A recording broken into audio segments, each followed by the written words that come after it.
Welcome to Inside ArtScroll, where the books that we read and the people that write them come to life. It's a distinct pleasure and a schus to welcome to ArtScroll Studios Rabbi Daniel Glatstein. How are you? Shalom Aleichem. It's a pleasure to have you here. Rabbi Glatstein is a Mayan HaNeveah, a wellspring that just constantly teaches and teaches. And as a matter of fact, I did a drop of research about in an interesting way, and I went to Torah Anytime, and I realized that he has given almost 11,500 shiurim. Hafli v'fali. You should just go from chayil to chayil, from strength to strength. Amen. Today we're here to discuss a fantastic book, The Light and the Splendor, a book about Chanukah and Tu B'Shevat, but predominantly about Chanukah.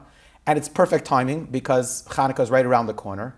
And Rabbi Glatstein, I'm going to tell you personally that like a good part of most people that I know, Chanukah is like its presence, and if there's even a makar to that, it's latkes, it's families getting together. Of course, it's hadlakas neiros, it's al hanisim, and probably even learning the sugyas maybe. But when I had a chance to learn through this book, through the sefer, like it opens a whole new world of the incredible power, the energy, the iris of Chanukah. So Yasher Koyach for giving me the opportunity, and I highly encourage everybody else to jump on the bandwagon. You'll have a totally different and transformational Chanukah. Rabbi Glatstein, you called the book The Light and the Splendor. Did you think of that title? The Light and the Splendor. I would like to be able to take credit for it. You know, our books have a pattern of a title, you know, the and the. Right. We started with the mystery and the majesty. The first book was somewhat of an alliteration also, so we've tried to keep that up. There's been a lot of input. My father had a lot of input in many of the titles, but The Light and the Splendor really captures the essence of what Chanukah is. As you say, unfortunately, it has become somewhat of a commercialized Yom Tif. You know, you look in the magazines, and you would think Chanukah is a festival of consumption. And some suggest, you know, we need to apply the rule, Ein lanu reshus lehishtamesh bahem elo l'roisam belvad. But actually, the essence of Chanukah is pulling away the external facade of the commercial aspect of a Yom Tif, or the exterior appearance of the way things seem, and really trying to dig beneath the surface and uncover the essence and the internal beauty and splendor, the light and the splendor of various teachings and concepts. So I think it's not just a catchy title, but I think it captures the essence of what Chanukah is. I know right away at the beginning you kind of framed that, and you share the difference between externalities and internalities in Haid and in Hadar. Can you share a little bit about that concept? Because to me it was very intriguing. Sure. So obviously, you know, you can't start a discussion about Chanukah without bringing up the question of the Beis Yosef. The Beis Yosef asks the iconic Jewish question. You know, I think in all Sifrei Yahados, this is probably the most well-known question, the Kasha of the Beis Yosef. What's interesting is that the Beis Yosef did not invent this question. This question is already found in Rishonim, the Arschaim Lunil, the Sefer Eshkol, many Rishonim. But the Beis Yosef has the zechus to be the Baal HaKosha. The Beis Yosef's Kasha. Right. Now, when we were a kid, do you remember there was a Sefer Ner Lameya? Sure. Yeah, 100 answers to the Beis Yosef's Kasha. Now, I remember, I think I have it. I went to Lakewood, you know, 500 answers to the Beis Yosef's Kasha. Unbelievable. It's amazing. You know, the Yevanim thought they were trying lahashkicham Torah. They must be turning over that because of them more Torah has been uncovered than any other Yom Tif, you know. I think you look in the Bnei Yissaschar, there's the most material on Chanukah than any other Yom Tif. It's amazing, you know. So it's an irony. Whenever they try to get us, that's where we v'chasher ya'anu oisam ken yirbe v'chen yifreitz. So one very famous question to Beis Yosef's, very famous answer to Beis Yosef's question. Do you want to just... Yeah, let's go through the question first, and then we'll get to the answer. Let's clarify the question. Yeah. Right, the question is simple. They found oil that was enough to last for one night, and miraculously it lasted for 8 nights. So simple mathematics says the miracle was for 7 days, for 7 nights. So we should celebrate Chanukah for 7 days. The first day wasn't a miracle at all. So why celebrate an 8-day Yom Tif for a 7-day miracle? That's the question of the Beis Yosef. And the Beis Yosef himself brings 3 different answers. They're well known in the Olam HaYeshivas, in the hallowed halls of the Torah lecture halls. They've been debating this question for many generations. The Beis Yosef has 3 answers, and the Pri Chadash has an answer, and numerous. A very well-known answer that people like to say over, and it's a great answer to say over at your Chanukah party. This is a go-to Chanukah party answer, is that, in life, we always celebrate the supernatural, but we take for granted the natural. We celebrate when miraculously it rains during drought, but do we celebrate rain? Do we celebrate the simple gifts of breathing, of water, of air, of condensation, of precipitation? We take these things for granted. Sure. That's life, So the Alter of Kelm would say, and Rav Moshe Feinstein would say, that they quote the famous Gemara that the daughter of Rabbi Chanina ben Doisa was once despondent, and he says, why are you so sad? She says, I accidentally lit the vinegar this Friday instead of the oil. And he said, what's the difference?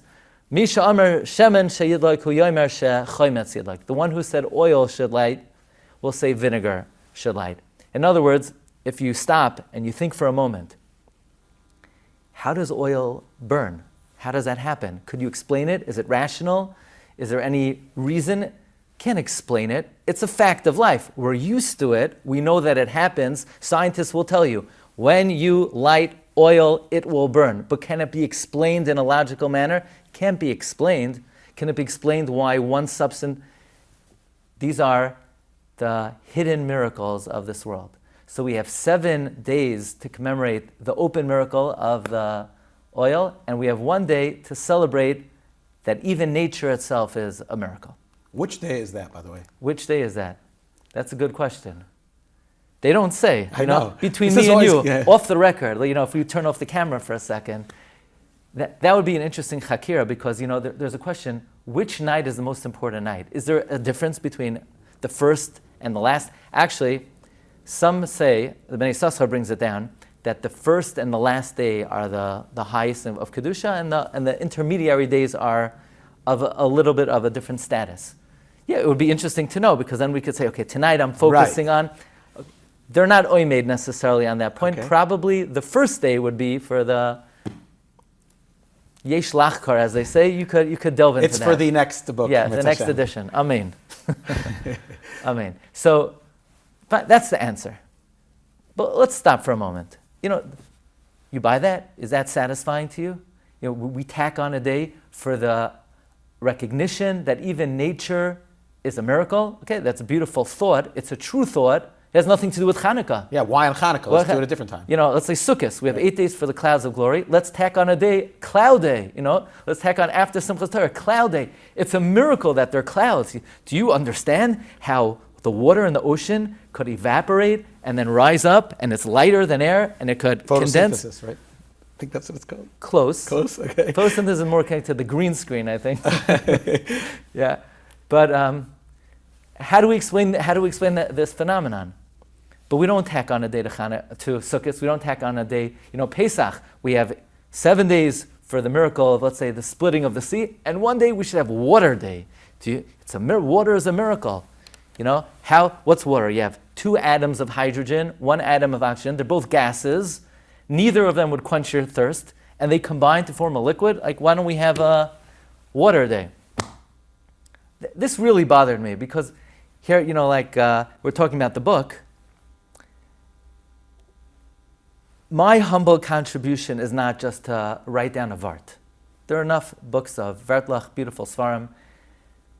It's to take certain important piece of information we have, re-examine it, and show that there's a depth and a beauty to it that could really exhilarate the neshama. So this is a perfect example. This is a classic answer, but think about it for a moment. Does it really resonate with you? And I saw a beautiful idea in one of the amazing Svarim of Reb David Kohen, Rosh Yeshiva of Hebron. He has a beautiful Sefer on Chanukah, and I believe this idea is his development, where he says that possibly the most famous words of the Ramban that the Ramban ever wrote at the end of Parshas Bo, Ramban says, "Umin hanisim hamufursamim adam moida benisim nistarim she'ein lachem chelek b'toras Moshe Rabbeinu." Unless a person realizes and recognizes and believes There is no such thing as nature. Nature is not an entity. Nature is just an appellation that we give to processes that are not overtly supernatural, but they are divinely orchestrated, no less than the supernatural. So this is a yesod. One of the most important foundations of Judaism is recognizing there's no nature. From open miracles, we need to recognize the hidden miracles. But that's specifically relevant to Chanukah in the following sense. Like you mentioned, there are two terms in Lashon HaKodesh. They both mean beauty, but they have different fundamental connotations. There's the word hadar, and there's the word haid. Hadar refers to external beauty. Esrog has hadar, pre-AIDS hadar. It has beautiful shape, beautiful bumps, beautiful color. It's misameach you by looking at it. But then there's something called haid. Hashem tells Moshe, "V'nasata me'haidcha alav," place from your splendor on Yehoshua. You can have someone, you look at them, they objectively look beautiful. There are certain objective standards. There could be someone else who, maybe if you take a picture of them, a snapshot, and you look at that picture, you might not say objectively their looks are appealing. But when you speak to them, and by the way, just as an aside, that's sometimes the danger of people in the world of shidduchim. That's the danger of just taking a snapshot. Picture. It's just a picture. Because you're just viewing them and judging them by hadar. You can have someone, maybe they're not objectively hadar, but when you know them, they have wisdom, they have humility, they have chachma, they have good character, noble character. There's an inner splendor that shines from them that's more magnificent than just objective beauty. That's haid. Haid is inner splendor. And one of the main points of contention between the Greeks and the Jewish people is which is given primacy. Judaism doesn't reject hadar. The Torah does speak about the objective hadar of imahos and so forth, but it is an enhancement only if there is haid. The Greeks judged other people only by their external appearance, body sculpting, body image, muscle tone, Olympics, yeah. Athleticism. Mm-hmm. The Jewish people don't view things that way. To us, the primacy is given to internal character, wisdom, chachma, anivos, midos tovos. Hadar could enhance that. The Gemara talks about kaima, yoifi, but that's an enhancement. That's not the fundamental. That's the battle between Yavan and Yisrael. Hadar versus haid. The amazing, I would call it just discovery of Rav David Kain, is that battle between hadar and haid can be applied to looking at the world and the events of the world. You could look at rain, and you could say, well, let's measure the water in the ocean. Now let's measure how it evaporates and becomes lighter than air. Now let's measure how much water is contained in the cloud, and let's predict when the rain will fall. That's the world of Yavan.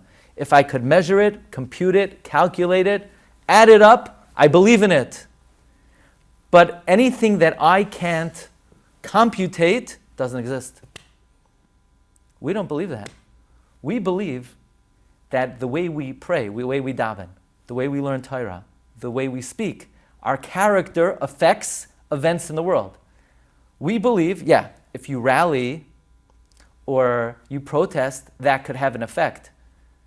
But that's not the only thing that has an effect. There are things that could have a more profound effect. We believe there's an inner mechanism of the universe that we don't understand how it works, that God is pulling the strings with a veil, with a cover that masks how it's operating, but on the internal, the way it works, the haid of the world is the yad of HaKadosh Baruch Hu, which is directly affected by our Torah, our mitzvahs, our masim Torah. So, if Chanukah is a celebration of how we overcome the Yavanim, and it's the giving primacy to haid, so essential to Chanukah is recognizing that this world is not only about the open miracle. It's about recognizing that the open miracle has to show us There's a hoid to this universe that even the rain and even the fact that oil burns and the regular, ordinary things that we take for granted is a miraculous hand of Hashem. There is no wonder then why Chanukah is so inextricably bound with gratitude. And this is also a beautiful idea. Right. It's an amazing idea. Even though I wrote it, I said it, I forget it all the time. Why don't we have gratitude? Why aren't we waking up in the morning overflowing with gratitude? Because we take everything for granted. Why do we take things for granted? Well, what should I be grateful for? That I have a house? I have a house because I got a job. And when you get a job and you work, you get a salary and you buy the house. What should I what should I have gratitude for? Children? You get married, you have children. That's the process. What should I be grateful for? There are processes in this world. So I do what I have to do, and the results are inevitable. That's Yavan. That's Greek philosophy. We have to remind ourselves constantly that if you have children, yeah, you got married, but it's only because of the kindness and compassion and the rachamei shamayim and the benevolence of the Almighty. And if we have a house, it's because of Hashem's chesed. There's no processes. It's the Yad of HaKadosh Baruch who b'chazdoi u'v'rachamav is gifting it to us at every moment. So Chanukah is inextricably bound with gratitude to Hashem. And like the Gemara says, but I know the Rishonim don't learn like this, that they made the Yontiv of Chanukah behalel v'hoidah. Just very pashut pshat. Hoidah means a time to give thanks. That's really what it is. Beautiful, and you write it so beautifully in the Sefer inside of the book. I want to come back to something you said before. There's 500 answers to the Beis Yosef's question. And really, at a different time, when we sit down and we schmooze these type of things, like, could all 500 be true? But that's a different discussion. If there's 500 answers to the Beis Yosef's question, don't you think there should have been a Masechta called Chanukah? And I know you addressed this in the book extensively. Like, Megillah's one day, barely one day, and we have a whole Masechta. Okay, it has other halachas in it as well. Chanukah, you get a few small pieces of real estate, a few blot in Masechah Shabbos, and then it's mentioned once or twice, I think, in the entire Shas. Why is that? Why is there no Masechas Chanukah? Wouldn't it be geschmacked? You make a siyum on Masechas Chanukah over the 8 days of Chanukah. There'll be like Dirshu, and there'll be this organization, that organization.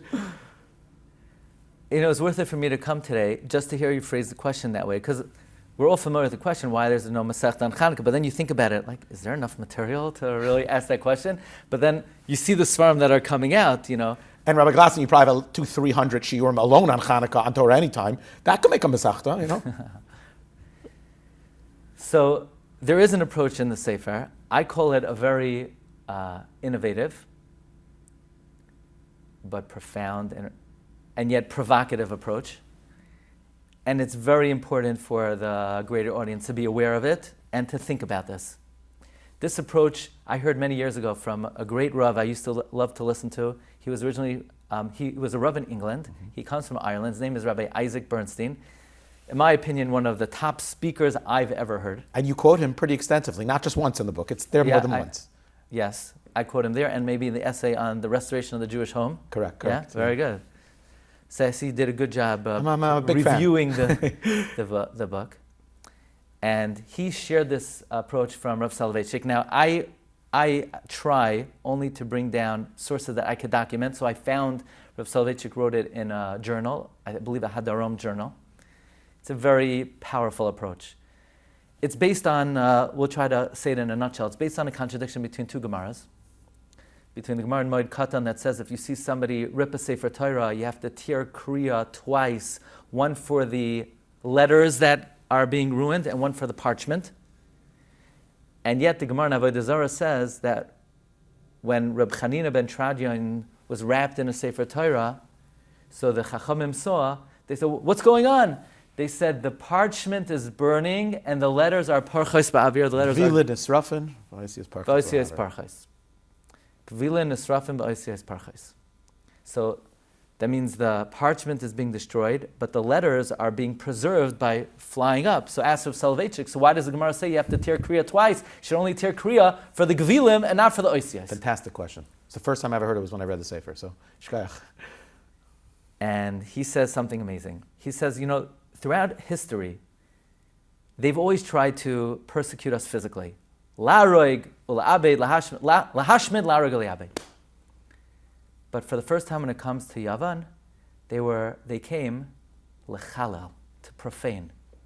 We never found that before. Did you see by Nebuchadnezzar and his cohorts, they came to profane, to desecrate, to render secular? We don't find that. We don't find that by Persia. We don't find that by Rome. Only by Greece. Why is that? And he brings, and really this turns out to be interesting in Machlekes Rishonim, whether this principle always applies. But the principle is predicated on the fact that a Gentile has the capacity only to persecute. But to then defile our sanctity, it has to be an internal job. Only someone who is fundamentally connected to sanctity has the capacity to render it profane and make it secular. So it never happened. The real story of Chanukah, and this is not for the faint-hearted. We're going to put an audience discretionary viewership on this. You have to have a certain level of Jewish background to even listen to this. Okay, so if you're not ready to hear this, tune in to a different interview with Fast forward a few minutes. Yeah. But it wasn't about the Greeks against the Jews. It wasn't, because all the Greeks could do is lahashmed la'ar goliabed.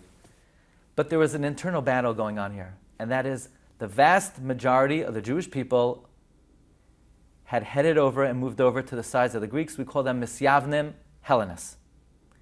And these Hellenists, they indeed have the capacity lechalel. They have the capacity to profane. And that's what they try to do. And therefore, we keep the Chanukah story very brief. TMI with Chanukah. Too much information. We can't tell the multitudes what went on. This wasn't Gentile versus Jew. This was Jew versus Jew. There's no Masechta on Chanukah, because Chanukah was a downright embarrassment for the Jewish people. The Gemara in Moed Katan that says you have to tear Kriya twice. I have to tear Kriya twice. In Avodah Zarah, the Romans were killing Rabbi Chanina ben Tradion. Romans, they could affect the white parchment. They can't affect Oisios HaTorah. But the Gemara in Moed Katan, it's talking about when a Jew tears a Sefer Torah, a Jew could affect the parchment and the letters of the Torah. Fascinating. And therefore there's no Masechta on Chanukah. We don't want to get into all the details. This is a little bit scary, because you're saying the majority of the Jewish people in the world were not people who were 100% Shemer Torah mitzvahs. They kind of bought into the secular philosophy. I guess you could say in those days it wasn't the Western philosophy, it was the Greek philosophy. I mean, has there been another time in history that there's such a parallel like nowadays? The percentage of Jews in the world that are Torah true Jews that would have been able to be in one of the Maccabees is very small. If you look at the broader Jewish world, it's probably 10%. So I don't know where I'm going with this exactly, right. But it's on some level, there's echoes of the Chanukah story in today's society. Absolutely. And the reason why this approach is so important, and I urge the viewership to study for themselves. Really, was this what was going on? I found from the Reish Rav, he said, you think the miracle is they found one flask of oil and it lasted for 8 days? That's what we're celebrating? The one flask of oil was the the small minority of the Jewish people that remained loyal to Torah mitzvahs, and from there they were able to proliferate and become strong again. That's the true symbolism. Amazing. So what you're mentioning is, it turns out Chanukah is so relevant to our times. Mamish. Because, unfortunately, the facts on the ground are that those who are true to the traditional values of Torah mitzvahs today are also a very small percentage.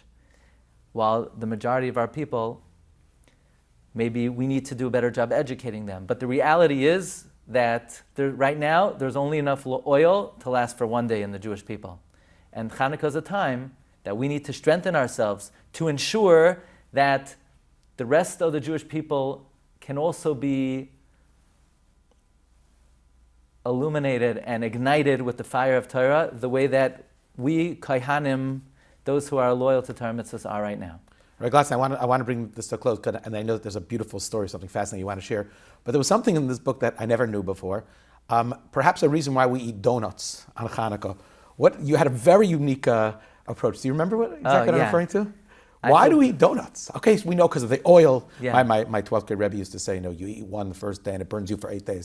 but you have a very unique reason. Maybe from Reb Shlomo Zalman Auerbach. Yes, correct. Because, if you just eat a latke, it's not going to cut it because you're only going to make a bar nefashos.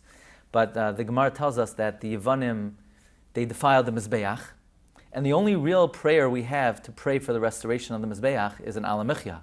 So therefore, they made jelly donuts. Now you'll say, why donuts? Why not cookies? That's a good question. Maybe because a cookie, lamaisa, it's a suffix berachas hamazon.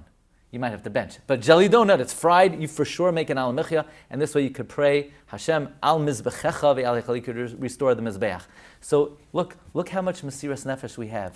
We eat dangerous substances that could minimize a human lifespan just to be able to pray for the restoration of the mizbeach. Fascinating. Okay, Rabbi Glatstein, I know you mentioned a personal story that happened based on something that happened in Europe. Could we bring this together? And we could probably sit here for 6 or 7 hours and just touch the surface of what's in this sefer. But let me hear the story. Okay, so basically, this sefer, and also in the sefer on Rameir Balanes called Rameir Balanes and the Eternal Children of Hashem, I published an idea from the Chida. The Chida is discussing, why don't we say Sveika D'Yoyma in Chanukah? Why don't we have 9 days of Chanukah? The Chida also discusses the Beis Yosef's question. So he quotes the Orchos Chaim of Luniel, one of the great Rishonim of Provence. And the Orchos Chaim of Luniel says, look, the Yevanim try to be Mavatel, Chodesh, Mila, and Shabbos. You know why there are 8 days of Chanukah? Because in those days, if there are at least 7 days, you'll have a Shabbos. You're definitely going to have Rosh Chodesh Teves. But how are you Merames to Mila? 8 days is the remez to Mila. And the Chida says, that's why you can't have Sveika D'Yoma, because you add on 9, you lose the remez to Mila. Fine. After publishing this, I'm not a collector of Jewish artifacts, we'll call it, antiquities, but I have a very deep connection with Chida. Maybe I discussed it on a different occasion. And I always wanted to get a hold of the signature of the Chida. It is a very unique item. And I asked one of the big collectors today, Israel Mizrahi, if you ever see the signature of the Chida, if you could, I want to take a look at it. At least give me the opportunity to think about it. Even though it's beyond my purchase power, I want to see it. Anyway, over the years, different people show me different signatures, and really what's unique about it is the Chida signed his name in the shape of a boat because of his great-great-grandfather, Chesed Avram, who was saved on a boat. Okay. And over the years, people have shown me the signature, but it wasn't the complete boat, so that's how I justified not paying the money, because I figured if I'm ever going to get it, it's the whole boat or nothing, okay? Anyway, right after the book came out, I got a call, I have an amazing specimen of the Chida signature. It actually has 2 of his signatures. And he told me the price. I was like, I wish. But then, without getting into too many details, somebody who knew that I enjoy the Chida wanted me to have it, and he came back to me with a special price. And right after the book came out, I became the proud owner of the signature of the Chida. This is the official signature of the Chida. Wow. In the shape of a boat. Uh-huh. And first of all, look how beautiful it is. It's in a leather-bound edition to preserve it. And there's another signature because the name of the sefer is Orchos Chaim. And the Chida's name is Yosef, Chaim Yosef David. So he used the Chaim from the title. He put in Yosef David Azulai, Samach Tes, which stands for Sfardi Tahar. Sfardi Tahar. And then, and by the way, and on the title page, there's actually biographical information. The Chida was a great bibliograph, and he wrote biographical information on the Orchos Chaim Luniel. Think, wait a second, the Orchos Chaim? That's the Chidush that we just published for ArtScroll. I bet it's in here. And sure enough, in Hilchos Chanukah, it was the Chida's personal copy of the Orchos Chaim Luniel, from which he gleaned this Chidush, and I learned that Chida, and I published it for ArtScroll. So you see the Siyata D'Shmaya of ArtScroll, right? That ArtScroll publishes it, and the Chida says, here's a little Chanukah gift. Chanukah gift, exactly. A little kiss from Hashem that this was the Chidah's personal copy of the Orchos Chai of Luniel, where he saw that Chiddush of why Chanukah is 8 days, and now it's brought to the general tzibur. Wonderful. Thank you so much for sharing. The book, The Light and the Splendor, highly recommend that you buy it. It will transform your Chanukah. We literally touched the tip of the iceberg. Chanukah is so much, and it's so beautiful, and it's so powerful. Rabbi Glatstein, you should just go from Michael Chayil, the same way that you published this book, and many others. You should continue to publish it with Chavas Hadas. And at the end of every time that you publish a book, sefer, someone should buy you a beautiful book like Orchos Chaim, a sefer like Orchos Chaim and Antiquity. I wish you Hatzlach in all your amazing work here and for all of Klal Yisrael. Yashikach, thank you so much.